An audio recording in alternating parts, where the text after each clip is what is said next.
Bonjour les enfants, bonjour les bious. Vous pouvez vous installer, installez-vous confortablement. On va commencer notre séance avec la séquence question pour un biou. Question numéro 1. Où est-ce que Paul a fait sa rencontre avec Jésus?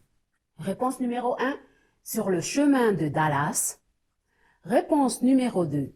Sur le chemin de Damas. Réponse numéro 3. Sur le chemin du palais. Je répète ma question.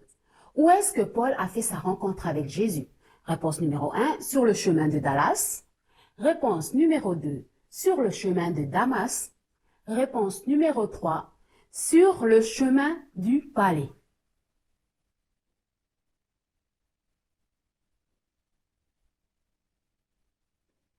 La bonne réponse est effectivement la réponse numéro 2, sur le chemin de Damas. C'est sur le chemin de Damas que Jésus est apparu à Paul, qui s'appelait encore Saul, Saul de Tarse.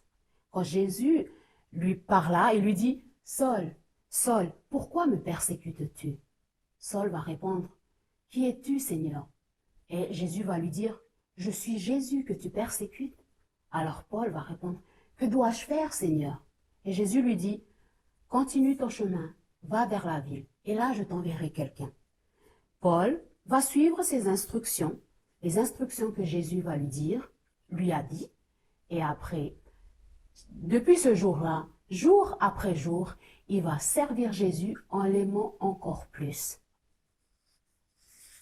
Question numéro 2. Comment faisait Paul pour rester en contact avec ses collaborateurs? Réponse numéro 1. Il a créé un groupe WhatsApp depuis son portable pour chaque église. Réponse numéro 2.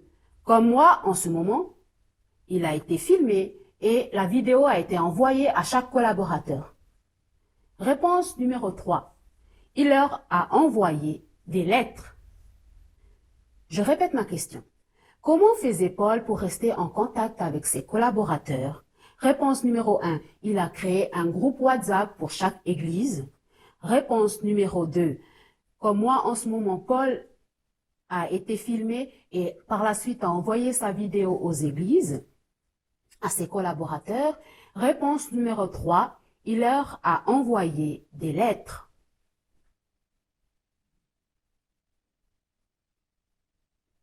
La bonne réponse est effectivement la réponse numéro 3. Il leur a envoyé des lettres parce que à l'époque de Paul, les portables n'existaient pas encore. C'est pourquoi il va écrire des lettres aux églises. Il en a écrit 8, c'est-à-dire pas mal quand même. Et parfois, il en a écrit même 2 pour une même église. Pourquoi Paul prenait-il la peine d'écrire aux églises? Est-ce que vous le savez?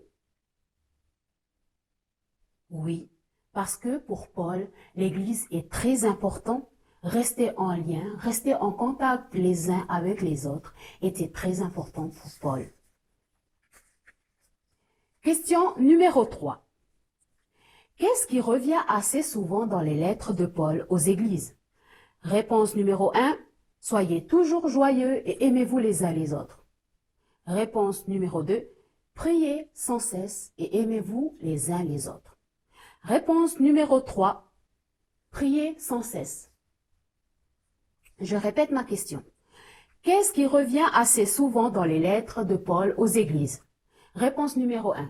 Soyez toujours joyeux et aimez-vous les uns les autres. Réponse numéro 2. Priez sans cesse et aimez-vous les uns les autres. Réponse numéro 3. Priez sans cesse.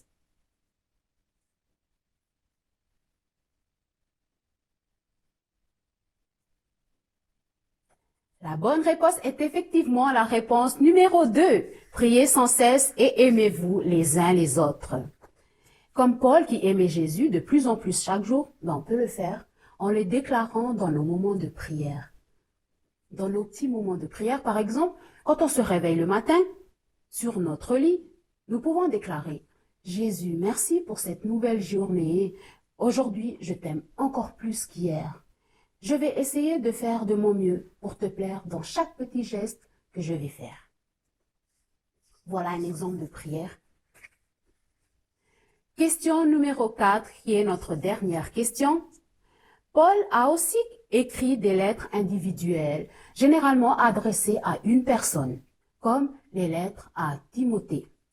Dans ces lettres, Paul enseigne et il encourage l'autre personne à plaire à Jésus.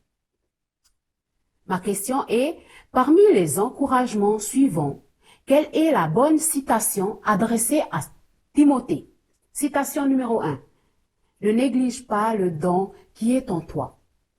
Citation numéro 2. Ne méprise pas ton maître. Citation numéro 3. Ne t'attriste pas. Je répète ma question. Parmi les encouragements suivants, quelle est la bonne citation adressée à Timothée? Citation numéro 1. Ne néglige pas le don que tu as, qui est en toi. Citation numéro 2. Ne méprise pas ton maître. Réponse numéro 3. Ne t'attriste pas.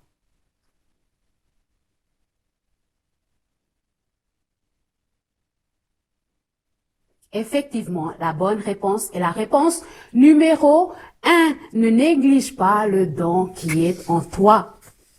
Tout à fait, ne néglige pas le don que tu as, c'est-à-dire ce que Dieu t'a donné, ce qui est dans ton cœur, ce que tu veux dire, ce que tu veux exprimer, ce que tu veux faire, ce que tu veux expérimenter. Peut-être que ce que tu veux expérimenter en ce moment même. Peut-être as-tu une guitare à côté de toi et tu veux chanter pour Dieu. Alors je t'encourage à le faire. Peut-être que tu as un jeu en tête et tu aimerais bien l'expérimenter avec quelqu'un, avec ton papa ou ta petite sœur ou un ami. Ben, moi je t'encourage à le faire. Expérimente ce jeu, joue avec cette personne, mais fais en sorte que ça ne se transforme pas en querelle, mais au contraire que ça soit un super moment. Développe ta créativité. Vas-y, fonce. Voilà, ça sera tout pour notre séquence questions pour un bijou.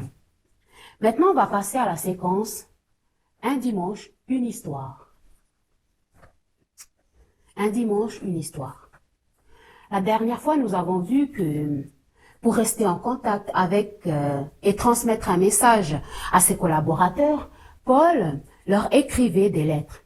Il a écrit des lettres à des églises, il a écrit des lettres à des personnes individuelles, et il y en a 4 de lettres individuelles. C'est très intéressant parce que dans ces lettres individuelles, il y a un mot qui revient souvent. C'est le mot enfant. Oui, tu as très bien entendu, Paul utilise le mot enfant pour adresser à ses collaborateurs. Quand il écrit à Timothée, il lui dit « à Timothée, mon enfant ». Quand il s'adresse à Tite, il lui dit « à Tite, mon enfant ». Et quand il va écrire à Philémon, il va lui demander d'accueillir Onésime, son enfant. Eh bien, c'est un peu étrange, et puis j'aimerais vous poser une question ce matin. Pensez-vous que Timothée, Tite et Onésime étaient les vrais fils de Paul? Pensez-vous que Timothée, Tite et Onésime étaient ses fils naturels? Qu'en pensez-vous, les enfants? La réponse est non. Timothée et Tite et Onésime ne sont pas les vrais fils de Paul. Mais parce que Paul les enseignait les choses de Dieu, parce que Paul les instruisait les choses de Dieu, parce qu'il leur enseignait tout ce qu'ils connaissaient de Dieu, Paul était comme un père pour eux. Paul était comme un papa pour Timothée, Tite et Onésime. Et dans la Bible, lorsque l'on enseigne beaucoup de fois les choses de Dieu à une autre personne, on est considéré comme un père pour celui qui entend, on est considéré comme une mère pour celui qui entend. Et en fait, plus exactement, on les appelle des pères et des mères spirituels. Et dans tout ça, nous savons tous qui est le plus grand enseignant en ce qui concerne les choses de Dieu. Est-ce que vous connaissez le nom de celui qui a enseigné les choses de Dieu qui est le grand enseignant de tous les temps. Vous savez quel est son nom? Oui, c'est Jésus, c'est-à-dire Dieu lui-même. Et si Dieu est l'enseignant par excellence, il est aussi le papa par excellence. Il est aussi notre Père par excellence. Dieu est notre Père. Quand nous écoutons ce qu'il nous enseigne, quand il nous dit de faire quelque chose dans la Bible et que nous obéissons, alors nous sommes ses enfants, nous sommes ses fils et nous sommes ses filles. Ce matin, si maintenant, avec moi, vous voulez être le meilleur, le meilleur élève que l'on peut pour Dieu, en faisant de notre mieux, pour faire ce que Dieu nous demande, c'est-à-dire faire du bien autour de nous, non seulement le meilleur élève, mais encore le meilleur fils et fille que Dieu attend de nous, en l'honorant chaque jour, c'est-à-dire être quelqu'un qui se conduit comme Dieu veut, être le témoin de Dieu, en faisant en sorte que de ne pas faire aux autres ce que l'on n'aimerait pas que l'on nous fasse, n'est-ce pas les enfants? Ce matin, si comme moi, vous voulez être une élève modèle ou un élève modèle, vous voulez être un fils ou une fille modèle, je vous invite, là où tu es, je t'invite à faire cette prière avec moi.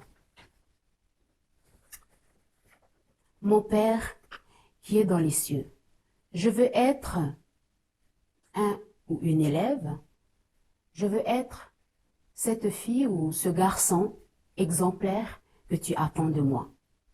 Non pas dans le but d'être le meilleur que les autres, mais dans le but d'être le meilleur de moi-même. Et pour ça, j'ai besoin de toi, Jésus. J'ai besoin de ton aide, Jésus. Aide-moi. Viens dans mon cœur maintenant et transforme-moi jour après jour. Amen.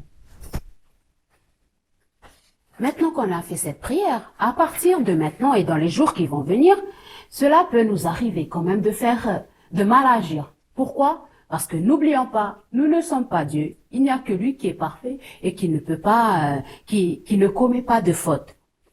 Mais si moi j'agis mal, je demande pardon à Dieu, je m'améliore et je change d'attitude. Voilà, c'est mon encouragement pour nous ce matin. Jour après jour, essayons de plaire à Dieu en agissant bien. Voilà, en étant un bon élève. Et essayons de lui plaire aussi en étant ce que lui, il veut que nous soyons, en étant ses fils et ses filles qu'il attend de nous. Pourquoi? Parce que jour après jour, j'aime plus encore Jésus.